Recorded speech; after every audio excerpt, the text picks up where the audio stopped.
Seja bem-vindo ao mundo marcial.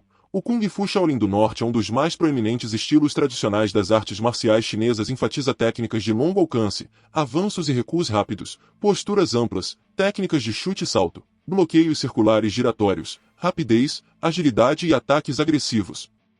Os conjuntos e rotinas são bastante práticos. Os movimentos aliados a técnicas acrobáticas são marcas registradas dos conjuntos do Kung Fu Shaolin do Norte. Combina treinamento físico e mental e requer um treino intenso para dominar. Mas antes de continuarmos, não se esqueça de inscrever-se no canal e deixar o like e conferir a playlist com temas semelhantes com vídeos como este. O Shaolin Kung Fu do Norte tem uma longa história que remonta a séculos. É uma das formas mais antigas de Kung Fu. O estilo foi passado de geração em geração e foi aprimorado ao longo dos anos. Hoje, é uma forma altamente respeitada de artes marciais que é praticada por pessoas em todo o mundo. A história do Shaolin do Norte começou em 1732, quando um monge chamado Zhuge Yuan, que sobreviveu à destruição do templo Shaolin pelo exército Qing, fugiu para o norte de Henan para a província de Hebei, salvou este estilo. Ele ensinou a muitos aldeões. Um dos aldeões que dominou o estilo foi Gan Fengxi. Gan Fengxi já era um mestre do sistema Huo e escreveu um livro chamado A Essência do Punho Huo. Ele passou seu conhecimento do estilo para o Anbangai. O Anbangai viajou para a província de Jinsu e ensinou a família Yan. A família Yan manteve como estilo oficial para seu negócio de acompanhantes, um negócio muito lucrativo para artistas marciais habilidosos que protegeriam cargas valiosas de mercadores e aristocratas. Eles ensinaram para seus trabalhadores contratados na província de Shandong, onde operavam seus negócios. Yan Dagon era o chefe do negócio. Em seus últimos anos, ele deixou o negócio para seu filho e voltou para Jinsu. Yan Dagon ensinou o estilo a seu neto, Yan Jiwen. Mais tarde, Jiwen substituiu seu pai como chefe da escolta e administrou a empresa com muito sucesso.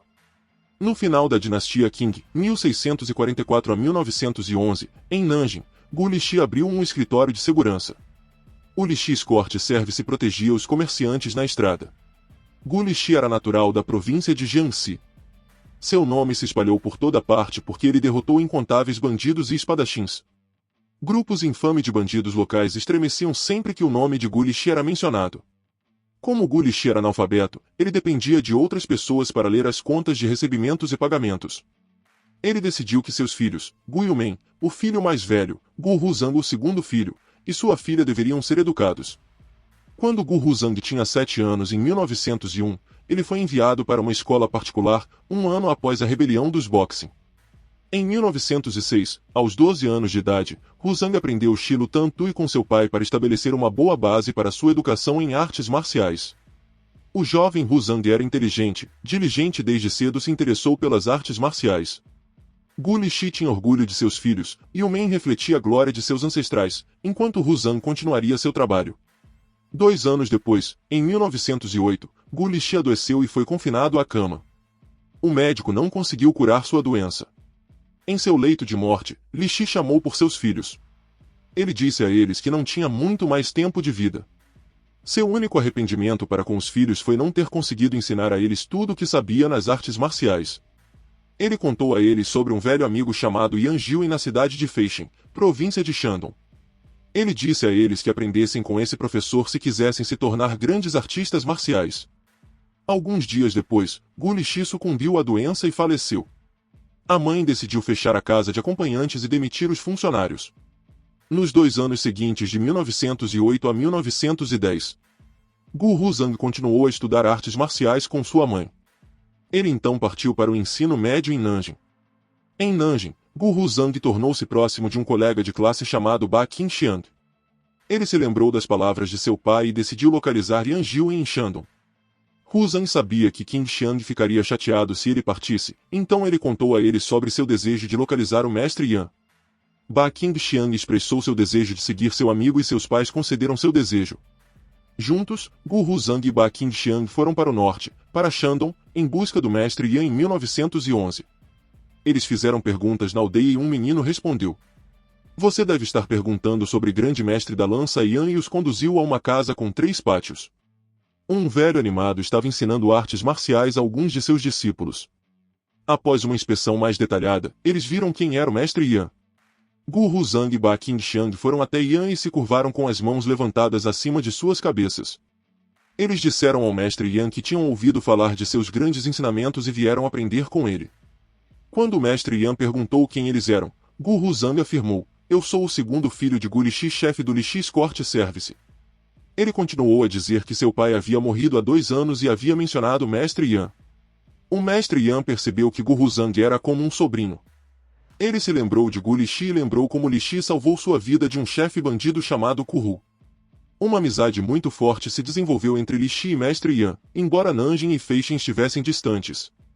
Yan Jiwen ficou triste com a morte de seu amigo, mas ficou feliz em ver que o menino de quem ele se lembrava havia se tornado um homem. Ele queria retribuir a gentileza de Gu Lixi, que salvou sua vida e concordou em aceitar Gu Ruzang e Ba Qingxiang como seus discípulos. O mestre Yan decidiu instruir os dois no estilo Shaolin do Norte. Gu Ruzang foi rápido em aprender as técnicas e seu desenvolvimento e realizações foram rápidos. Depois de quase 9 anos de estudo diligente, Ba Qingxiang recebeu uma carta de casa informando que seu pai estava doente. Ele informou ao mestre Yan que precisava voltar para casa para ajudar nos negócios da família e não poderia continuar com as aulas. No 9º ano da fundação da República da China em 1922, Gu Ruzang praticava há 11 anos sob o comando do grande mestre da lança Yan. Gu Ruzang era bem versado em suas habilidades de Shaolin do Norte, dominado habilidades como palma de ferro, camisa de ferro e as 18 armas. Yan disse que as habilidades de Gu Ruzang atingiram um nível adequado e que ele poderia se manter sozinho. No início de 1925, Gu Ruzang foi para o sul, para Gangdong e conseguiu um emprego como balconista.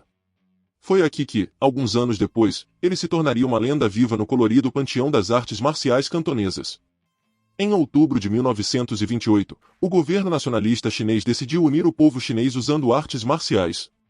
Eles começaram a usar o termo Guoshu ou Guoshu, arte nacional, para identificar as artes marciais como um símbolo de orgulho nacional.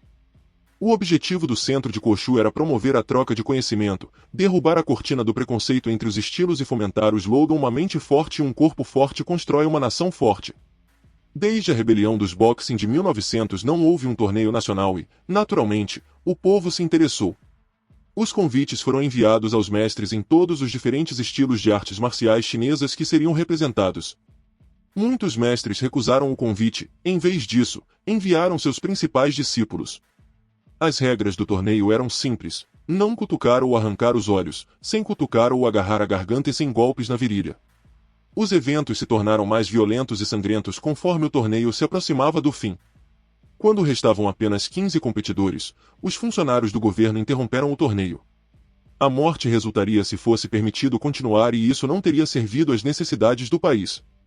O governo declarou os últimos 15 lutadores como os melhores da China e declarou os 15 campeões de toda a China. Os campeões votaram entre si e concordaram que Gu Ruzang era o melhor lutador do torneio. Como resultado do primeiro torneio nacional em Nanjing, que era a capital da República da China na época, o general Zhang Zijian nomeou os 5 melhores mestres do torneio para servirem como instrutores nas escolas provinciais do governo, Provincial Guoshu Academias. Li Jinglin, um alto funcionário do governo das províncias de Gangdong e Guangxi, queria fortalecer o exército e estabelecer um programa de artes nacionais, o Guoshu, para exercícios matinais. Ele perguntou ao general Zhang Zijian se ele poderia retornar a Gangdong com os 5 principais mestres. O general Zhang aprovou o pedido. Os 5 mestres eram Gu Ruzang, Wan Shaozhou, Wan Laishen, Li Xianwu e Fu Zensong. Esses homens foram registrados em textos como os 5 Tigres do Norte. O objetivo dos 5 Tigres do Norte era espalhar as artes marciais por toda a China. Era muito difícil para um mestre do estilo do Norte ganhar a vida, a menos que fosse excepcionalmente bom. O estilo foi se espalhando até chegar ao Wu Shaoxiang. Shaoxiang já era um especialista em Xing Yi Quan e Baguazhang. Ele ficou intrigado com a diferença entre o Kung Fu do Norte e os sistemas que ele já conhecia. Mestre Wu aprendeu rapidamente o estilo e o praticou juntamente com os outros sistemas que já havia dominado enquanto viajava pela China. Em 1948, Mestre Wu juntou-se ao Kuomintang, o partido dominante na China na época, e mais de 2 milhões de partidários da República da China e 600 mil soldados nacionalistas recuaram em um êxodo maciço para a ilha de Taiwan, após ser derrotado pelas forças comunistas de Mao Zedong. Uma vez lá, os nacionalistas estabeleceram seu governo em Taipei, tornando-a a capital da República da China, Taiwan. Wu Shaoxiang acabou se tornando um médico de medicina chinesa em Taipei e presidente da Associação de Tai Chi da China. No início dos anos 70, ele decidiu se mudar para o Rio de Janeiro, no Brasil, onde alguns de seus amigos fixaram residência. 5 anos depois de se mudar para o Brasil em 1977, o Dr. Wu Shaoxiang fundou o Instituto de Cultura Chinesa no Rio de Janeiro. Lá ele praticou e ensinou Shaolin do Norte junto com a cultura chinesa. Alunos de todas as esferas vieram aprender várias disciplinas do mestre Wu. Suas contribuições para a compreensão e exposição da cultura chinesa ao povo brasileiro foram grandes e ele ganhou muitos elogios por seu trabalho. Características das técnicas do Shaolin Kung Fu do Norte. O sistema ensina suas técnicas através da prática de Taolu, também conhecidos como formas. Os alunos praticam as técnicas do Taolu até que os movimentos se tornem instintivos. Exercícios e conjuntos de duas pessoas são adicionados para treinar certas aplicações de técnicas aprendidas com os conjuntos em um ambiente seguro e previsível. No entanto, para os praticantes a melhor ferramenta de aprendizado para compreender verdadeiramente essas técnicas é o que se chama de Sanshou, a luta de contato total, na qual o praticante pode aplicar tudo o que aprendeu em um ambiente de combate. As formas do Shaolin do Norte costumam ser mais curtas e diretas do que outros estilos, tornando-as ideais para aplicações de autodefesa. O estilo é caracterizado pelo uso de técnicas que visam atingir os pontos vitais do oponente. Isso pode resultar em um ataque rápido e incapacitante.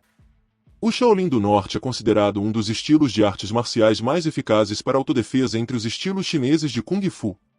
Embora os golpes de pernas são enfatizados, o estilo usa também uma variedade de socos, chutes, cotoveladas, joelhadas, chaves, agarrões, arremessos e quedas. Além disso, os praticantes usam variedades de armas, como espadas, facões, punhais, bastão, dentre outras. Embora o estilo possa ser usado para fins ofensivos, também é eficaz para a defesa. Isso se deve ao fato de que os praticantes são capazes de canalizar sua força para bloquear e neutralizar os ataques de um oponente. Algumas metodologias de treinamento específicas, como a habilidade da palma de ferro, camisa de ferro e outras técnicas podem ou não ser incluídas no currículo de diferentes linhagens. Muitas dessas habilidades antigas estão morrendo devido a várias questões da modernidade. As técnicas de chutes altos e baixos, base forte, posturas e equilíbrio e os movimentos alongados e estendidos das formas farão você alcançar novos níveis de precisão, paz de espírito e corpo. Isso torna este estilo perfeito para qualquer idade ou praticante. O principal objetivo dos amplamente conhecidos aspectos acrobáticos do Norte é usado para manter o praticante ágil e flexível para se adaptar em qualquer situação. Aumentar sua agilidade, equilíbrio, flexibilidade, força e velocidade da mente e do corpo não é apenas ótimo para treinamento, mas é usado amplamente fora da prática. Shaolin Kung Fu do Norte é uma grande arte marcial que pode beneficiar qualquer pessoa que se dedique a aprendê-la. É uma forma de autodefesa que ensina disciplina, foco e respeito. Também ajuda a melhorar a coordenação e o equilíbrio, os benefícios exclusivos que valem a pena considerar. Primeiro, o Shaolin Kung Fu do Norte é conhecido por seus chutes longos e poderosos. Isso o torna uma maneira eficaz de manter os invasores à distância. Em segundo lugar, o estilo enfatiza a velocidade e a agilidade, tornando-o ideal para quem deseja se defender rapidamente. Finalmente, é um estilo completo que inclui técnicas de ataque e agarramento. Isso torna a escolha ideal para quem deseja um sistema completo de arte marcial. Obrigado por ter chegado ao final do vídeo. Considere ver mais vídeos no canal. Curta, inscreva-se, comente, compartilhe, ative as notificações e até a próxima.